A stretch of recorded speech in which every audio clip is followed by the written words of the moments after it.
নমস্কার বন্ধুরা, আমাদের ইউটিউব চ্যানেলের পক্ষ থেকে আরেকবার স্বাগত।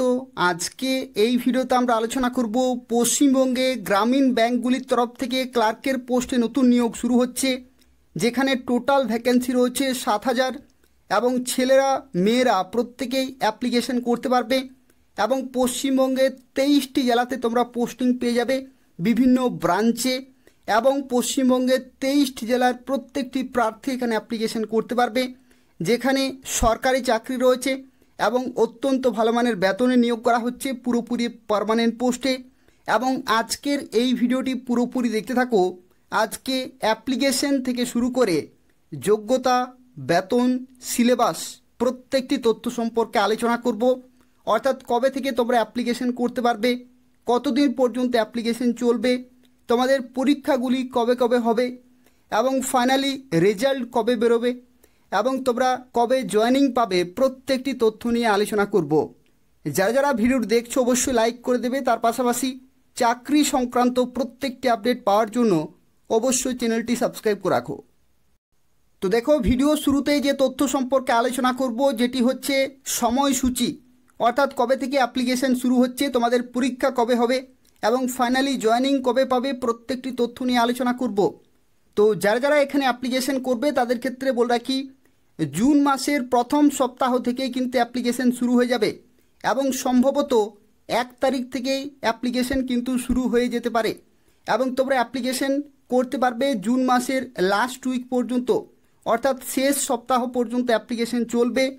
এবং তোমাদের যে প্রিলিমিনারি পরীক্ষা সেটি হবে 3/8/2024 এবং 18/8/2024। এই যে দুটি ডেট রয়েছে, এই দুটি ডেট এবং তার শেষে মধ্যবর্তী বিভিন্ন ডেটে কিন্তু তোমাদের পরীক্ষা হবে, অর্থাৎ বিভিন্ন শিফটে এবং বিভিন্ন ডেটে কিন্তু পরীক্ষা হবে। অর্থাৎ 3 তারিখ থেকে পরীক্ষা তোমাদের শুরু হচ্ছে এবং 18 তারিখ পর্যন্ত পরীক্ষা চলবে বিভিন্ন শিফটে বিভিন্ন ডেটে। এবং তোমাদের যে পরীক্ষার রেজাল্ট সেটা কিন্তু তার পরের মাসেই বেরিয়ে যাবে এবং তারপরে যারা শর্ট লিস্টেড হবে তাদের কিন্তু পরীক্ষা হবে, দেখতে পাচ্ছ এখানে 6/10/2024, অর্থাৎ এই ডেটেই তোমাদের কিন্তু মেন পরীক্ষা হবে।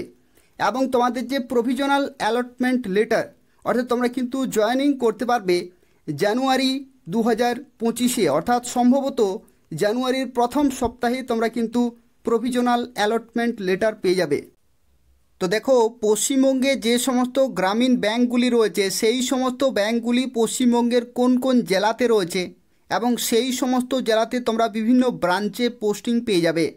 তো দেখো, বঙ্গীয় গ্রামীণ বিকাশ ব্যাংক কিন্তু রয়েছে উত্তর দিনাজপুর, দক্ষিণ দিনাজপুর, মালদা, মুর্শিদাবাদ, নদিয়া, বাঁকুড়া, পুরুলিয়া, ঝাড়গ্রাম, উত্তর 24 পরগনা, দক্ষিণ 24 পরগনা, পূর্ব মেদিনীপুর এবং পশ্চিম মেদিনীপুর। অর্থাৎ এখানে তোমরা দেখতে পাচ্ছ টোটাল কিন্তু 12টি জেলাতে বঙ্গীয় গ্রামীণ বিকাশ ব্যাংক রয়েছে এবং এই সমস্ত জেলাতে প্রচুর ব্রাঞ্চ রয়েছে, সেই সমস্ত ব্রাঞ্চে তোমরা পোস্টিং পেয়ে যাবে। এবং পশ্চিমবঙ্গ গ্রামীণ ব্যাংকে দেখো এখানে হাওড়া, হুগলি, বীরভূম, পূর্ব বর্ধমান, পশ্চিম বর্ধমান এই সমস্ত জেলাগুলিতে বিভিন্ন ব্রাঞ্চ রয়েছে এবং সেই সমস্ত ব্রাঞ্চে তোমরা পোস্টিং পেয়ে যাবে।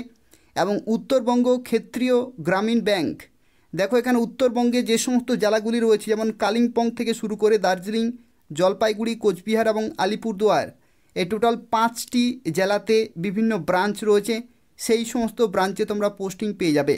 তো এখানে তোমাদেরকে জানিয়ে রাখি, আফটার সিলেকশন তোমরা এখানে জয়েনিং পেয়ে যাবে জানুয়ারি 2025-এ, অর্থাৎ যারা প্রিলিমিনারি পরীক্ষাতে কোয়ালিফাই করবে, মেন পরীক্ষাতে কোয়ালিফাই করবে এবং শর্ট লিস্টেড হবে, তারা জানুয়ারি 2025-এর প্রথম সপ্তাহেই প্রভিজনাল অ্যালটমেন্ট লেটার পেয়ে যাবে এবং শুরুতেই তোমরা বেতন পেয়ে যাবে 31,000 প্লাস। এটা হচ্ছে স্টার্টিং ইন হ্যান্ড স্যালারি রয়েছে। এবং যে সমস্ত ব্যাংকে তোমরা পশ্চিমবঙ্গে চাকরি পাবে তার মধ্যে রয়েছে বঙ্গীয় গ্রামীণ বিকাশ ব্যাংক রয়েছে, পশ্চিমবঙ্গ গ্রামীণ ব্যাংক রয়েছে এবং উত্তরবঙ্গ ক্ষেত্রীয় গ্রামীণ ব্যাংকের তরফ থেকে নিয়োগ করা হচ্ছে। এবং এখানে খুব ভালো সুযোগ রয়েছে, তার কারণ হচ্ছে তোমরা নিজের জেলাতে অথবা আশেপাশের জেলাতেই পোস্টিং পেয়ে যাবে। এখানে আরও একটি তথ্য বলে রাখি, সিলেকশন প্রসেস, এক্সাম প্যাটার্ন এবং কোন ভাষাতে তোমরা পরীক্ষা দিতে পারবে।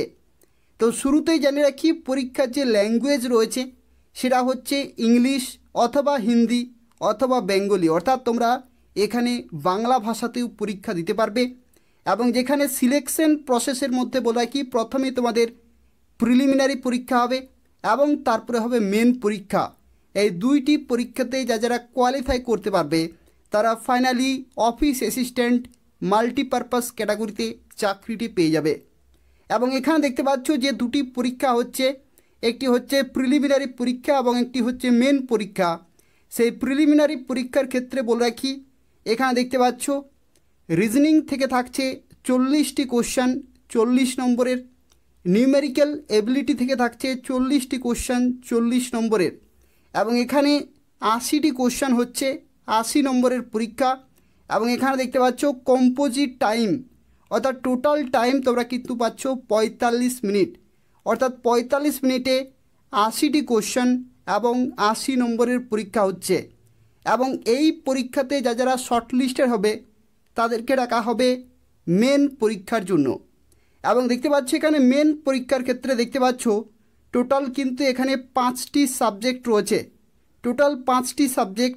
একটি হচ্ছে রিজনিং যেখানে 40টি কোশ্চান 50 নম্বর, কম্পিউটার নলেজ 40টি কোশ্চান 20 নম্বর, জেনারেল অ্যাওয়ারনেস 40টি কোশ্চান 40 নম্বর, আর এখানে দেখতে পাচ্ছ ইংলিশ অথবা হিন্দি যে কোনো একটি যেখানে 40টি কোশ্চান 40 নম্বর, এবং নিউমেরিক্যাল এবিলিটি 40টি কোশ্চান 50 নম্বর। অর্থাৎ কিছু কিছু প্রশ্নের জন্য 1 নম্বর রয়েছে, আবার কিছু কিছু প্রশ্নের জন্য 1-এর থেকেও কিন্তু বেশি রয়েছে। এবং যেখানে দেখতে পাচ্ছ টোটাল নাম্বার অফ কোশ্চেন হচ্ছে 200টি এবং টোটাল মার্কস হচ্ছে 200, অর্থাৎ 200 নম্বরে কিন্তু পরীক্ষা। এবং এখানে কম্পোজিট টাইম তোমরা পেয়ে যাবে 2 ঘন্টা, 2 ঘন্টা অর্থাৎ 120 মিনিট কিন্তু সময় থাকছে, 200টি কোশ্চেন এবং 200 নম্বরের পরীক্ষা হচ্ছে। এবং এখানে আরও একটি গুরুত্বপূর্ণ তথ্য জানিয়ে রাখি, এখানে দেখতে পাচ্ছ যে ফাইনাল মেরিট লিস্ট, সেই ফাইনাল মেরিট লিস্ট কিন্তু তৈরি করা হয় যে মেন পরীক্ষা হবে, সেই মেন পরীক্ষাতে যে প্রাপ্ত নম্বর সেই নম্বরের ভিত্তিতে কিন্তু ফাইনাল মেরিট লিস্ট কিন্তু তৈরি করা হয়। তো সেক্ষেত্রে যারা মেন পরীক্ষাতে খুব ভালো স্কোর করতে পারবে তারাই কিন্তু শর্টলিস্টেড হতে পারবে অফিস অ্যাসিস্ট্যান্ট পোস্টে। এরপর আমরা এখানে আলোচনা করব কাট অফ সম্পর্কে, অর্থাৎ কত নম্বর বিভিন্ন ক্যাটাগরিতে যদি তোমরা পাও তাহলে ফাইনালি সিলেক্টেড হতে পারবে এই গুরুত্বপূর্ণ পোস্টে, সেই সম্পর্কে আলোচনা করব। তো এখানে দেখতে পাচ্ছি এই যে কাট অফ রয়েছে এটি হচ্ছে মিনিমাম স্কোর, অর্থাৎ এখানে কিন্তু মিনিমাম স্কোর রয়েছে। প্রথমে আমরা মিনিমাম স্কোর সম্পর্কে আলোচনা করব, তারপরে ম্যাক্সিমাম স্কোর। এবং এখানে দেখো অনলাইনে যে মেন পরীক্ষাটি হয় সেই মেন পরীক্ষা কিন্তু 200 নম্বরের হয়, কিন্তু এখানে যে ফাইনাল যে কাট অফ সেটা কিন্তু 100 করা হয়, অর্থাৎ পার্সেন্টেজে কিন্তু করা হয়। তো সেক্ষেত্রে এখানে দেখতে পাচ্ছ বিভিন্ন স্টেট ওয়াইজ এখানে বিভিন্ন ক্যাটাগরি ওয়াইজ দেখতে পাচ্ছ কাট অফগুলি রয়েছে। এগুলি হচ্ছে মিনিমাম স্কোর, এটা কিন্তু মনে রাখবে মিনিমাম স্কোর কিন্তু এটা কিছুক্ষণের মধ্যে আমরা আলোচনা করব ম্যাক্সিমাম স্কোর কোন কোন ক্যাটাগরিতে কত হয়েছিল, ঠিক আছে, আগের বছরের যে পরীক্ষা হয়েছিল সেখানে। তো দেখো এখানে সরাসরি আমরা চলে যাচ্ছি ওয়েস্ট বেঙ্গলের ক্ষেত্রে। তোমরা মনে রাখবে দেখতে পাচ্ছ এসসি, এসটি, ওবিসি, ইডাব্লিউএস এবং জেনারেল, ঠিক আছে, SC, ST, OBC, EWS, general. তো দেখো ওয়েস্ট বেঙ্গলের ক্ষেত্রে এসসির ক্ষেত্রে দেখতে পাচ্ছ 49.38, এসসির ক্ষেত্রে, এসটির ক্ষেত্রে 42.41, এবং তার সাথে ওবিসির ক্ষেত্রে দেখতে পাচ্ছ 50.94, এবং তারপরে রয়েছে ইডাব্লিউএসের জন্য 53.10, এবং জেনারেল ক্যাটাগরিতে দেখতে পাচ্ছ 58.47। এটা হচ্ছে আউট অফ 100, 200 নম্বরের পরীক্ষা হয় কিন্তু ফাইনালি যে কাট অফ সেটা কিন্তু 100 ধরা হয়, অর্থাৎ পার্সেন্টেজে কিন্তু ধরা হয়। তো এখানে দেখতে পাচ্ছ বিভিন্ন ক্যাটাগরি ওয়াইজ কাট অফগুলি, এগুলি হচ্ছে মিনিমাম কাট অফ 2023 সালে যে পরীক্ষা সেই পরীক্ষার এটা কিন্তু ফাইনাল কাট অফ।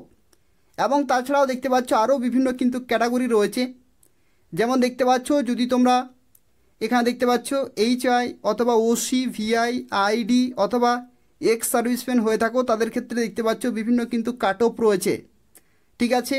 তো তো তোমরা কোন ক্যাটাগরির হয়ে অ্যাপ্লিকেশন করবে সেই ক্যাটাগরি ওয়াইজ তোমরা বুঝতেই পারছো মিনিমাম কাট অফ অর্থাৎ এত নম্বর যদি তোমরা পেতে পারো তাহলে ফাইনালি সিলেক্টেড হতে পারো। এবং পরবর্তী এখানে দেখতে পাচ্ছ এখানে ম্যাক্সিমাম যে স্কোর রয়েছে বা কাট অফ রয়েছে আউট অফ 100, ঠিক আছে, ম্যাক্সিমাম কত নম্বর উঠেছিল বিভিন্ন ক্যাটাগরি ওয়াইজ, যেখানে SC ST OBC EWS general, ঠিক আছে। তো ওয়েস্ট বেঙ্গলের ক্ষেত্রে দেখতে পাচ্ছ এসসিতে 59.13, ঠিক আছে, আউট অফ 100 59.13, আর এসটিতে 52.03, ওবিসির ক্ষেত্রে 64.50, ইডাব্লিউএসের জন্য দেখতে পাচ্ছ এখানে 64.03 এবং এখানে জেনারেল ক্যাটাগরিতে 76.07। তো এই হচ্ছে ম্যাক্সিমাম, অর্থাৎ তোমরা বুঝতে পারছো মিনিমাম এবং ম্যাক্সিমাম যে স্কোর রয়েছে সেই স্কোরের মধ্যে যদি তোমরা থাকতে পারো বা সেই নম্বর যদি তোমরা তুলতে পারো তাহলে খুব সহজেই এই পোস্টে চাকরি পেতে পারো। তো দেখো এখানে পশ্চিমবঙ্গের বিভিন্ন লোকেশনে তোমাদের পরীক্ষাগুলি হবে, যেখানে প্রিলিমিনারি পরীক্ষার যে সেন্টার রয়েছে সেখানে দেখতে পাচ্ছ আসানসোল থেকে শুরু করে বর্ধমান, দুর্গাপুর, হুগলি, কল্যাণী, কলকাতা এবং শিলিগুড়ি এই সমস্ত লোকেশনে রয়েছে প্রিলিমিনারি পরীক্ষার এক্সাম সেন্টার রয়েছে। এবং মেন পরীক্ষার ক্ষেত্রে দেখতে পাচ্ছ গ্রেটার কলকাতাতে রয়েছে এবং শিলিগুড়িতে তোমাদের কিন্তু মেন পরীক্ষা হবে। তো যারা প্রিলিমিনারি পরীক্ষাতে কোয়ালিফাই করবে, শর্ট লিস্টেড হবে, তাদেরকে কিন্তু মেন পরীক্ষাতে ডাকা হবে এবং তারপরে যারা শর্ট লিস্টেড হবে তারা কিন্তু ফাইনালি জয়েনিং পেয়ে যাবে। তো এখানে দেখো এরপর আমরা আলোচনা করব এডুকেশনাল কোয়ালিফিকেশন সম্পর্কে বা শিক্ষাগত যোগ্যতা। তো দেখো এখানে যারা অ্যাপ্লিকেশন করবে তাদের ক্ষেত্রে ব্যাচেলার ডিগ্রি কিন্তু থাকতে হচ্ছে ইন এনি ডিসিপ্লিন, বা যে কোনো শাখা থেকে বা যে কোনো ব্যাকগ্রাউন্ড থেকে যদি তুমি ব্যাচেলার ডিগ্রি করে থাকো বা গ্র্যাজুয়েশন করে থাকো বা গ্র্যাজুয়েট হয়ে থাকো তাহলে কিন্তু তোমরা এখানে অ্যাপ্লিকেশন করতে পারবে। এবং এখানে দ্বিতীয়ত বলা রয়েছে প্রফিসিয়েন্সি ইন লোকাল ল্যাঙ্গুয়েজ, অর্থাৎ স্থানীয় ভাষা কিন্তু জানতে হবে। স্থানীয় ভাষা পশ্চিমবঙ্গের ক্ষেত্রে বাংলা যে লোকাল ল্যাঙ্গুয়েজ রয়েছে সেই লোকাল ল্যাঙ্গুয়েজ, এবং তার সাথে কিছু কিছু লোকেশনে কিন্তু হিন্দি, তার সাথে এখানে কিন্তু ইংলিশ, অর্থাৎ যে ভাষাতে পরীক্ষা হচ্ছে পশ্চিমবঙ্গের ক্ষেত্রে হচ্ছে ইংলিশ, হিন্দি এবং বেঙ্গলি। তো বাংলা ভাষা এবং হিন্দি তার সাথে ইংলিশে যে দক্ষ কিন্তু হতে হবে, ঠিক আছে। এবং তার সাথে ডিজারেবল যে কোয়ালিফিকেশন সেখানে কিন্তু বলা হচ্ছে ওয়ার্কিং নলেজ অফ কম্পিউটার, অর্থাৎ ওয়ার্কিং নলেজ অর্থাৎ কম্পিউটার চালানোর কিন্তু দক্ষতা থাকতে হচ্ছে, তাহলে তোমরা এখানে অ্যাপ্লিকেশন করতে পারবে। এবং এখানে দেখো বয়সের লিমিটের ক্ষেত্রে জেনারেল ক্যাটাগরিতে 18 থেকে 28 বছর পর্যন্ত তোমরা এখানে অ্যাপ্লিকেশন করতে পারবে। ওবিসি ক্যাটাগরিতে 18 থেকে 31 বছর পর্যন্ত অ্যাপ্লিকেশন করতে পারবে। এসসি এসটি ক্যাটাগরিতে 18 থেকে 33 বছর পর্যন্ত অ্যাপ্লিকেশন করতে পারবে। এবং পিডাব্লিউডি ক্যাটাগরিতে 18 থেকে 38 বছর পর্যন্ত তোমরা এখানে অ্যাপ্লিকেশন করতে পারবে। অর্থাৎ এখানে দেখতে পাচ্ছ বিভিন্ন ক্যাটাগরি ওয়াইজ তোমরা বয়সের ছাড়গুলো পেয়ে যাচ্ছ। তো এই হচ্ছে আজকের একটি গুরুত্বপূর্ণ চাকরি বিজ্ঞপ্তি। যারা অ্যাপ্লিকেশন করতে চাইছো এই ভিডিওর ডেসক্রিপশান বক্সে লিঙ্ক রয়েছে, সেখান থেকে তোমরা অ্যাপ্লিকেশন করতে পারবে। যেখানে পশ্চিমবঙ্গে প্রচুর গ্রামীণ ব্যাংকের ব্রাঞ্চ রয়েছে, সেই সমস্ত ব্রাঞ্চে তোমরা পোস্টিং পেয়ে যাবে, অর্থাৎ নিজেদের জেলাতেই অথবা আশেপাশের জেলাতে তোমরা কিন্তু পোস্টিং পেয়ে যাবে, যেখানে এগুলো প্রত্যেকটি হচ্ছে পার্মানেন্ট পোস্ট এবং সরকারি চাকরি রয়েছে এবং তার সাথে সাথে খুব ভালো ভ্যাকেন্সিতে নিয়োগ করা হচ্ছে। তো সেক্ষেত্রে প্রত্যেকেই অ্যাপ্লিকেশন করে দেবে। যারা ভিডিও দেখলে অবশ্যই লাইক করে দেবে, তার পাশাপাশি ভিডিওটি অবশ্যই শেয়ার করে দেবে, যাতে পশ্চিমবঙ্গের বিভিন্ন প্রার্থী এই ধরনের গুরুত্বপূর্ণ চাকরি আপডেটগুলি পেতে পারে। এবং তাছাড়াও যারা এখনও অবধি আমাদের চ্যানেলটি সাবস্ক্রাইব করনি, বারবার রিকোয়েস্ট করা হচ্ছে পশ্চিমবঙ্গের এবং কেন্দ্রীয় সরকারের প্রত্যেকটি চাকরি বিজ্ঞপ্তি সময় মতো পেতে হলে অবশ্যই চ্যানেলটি সাবস্ক্রাইব করে রাখো। ধন্যবাদ।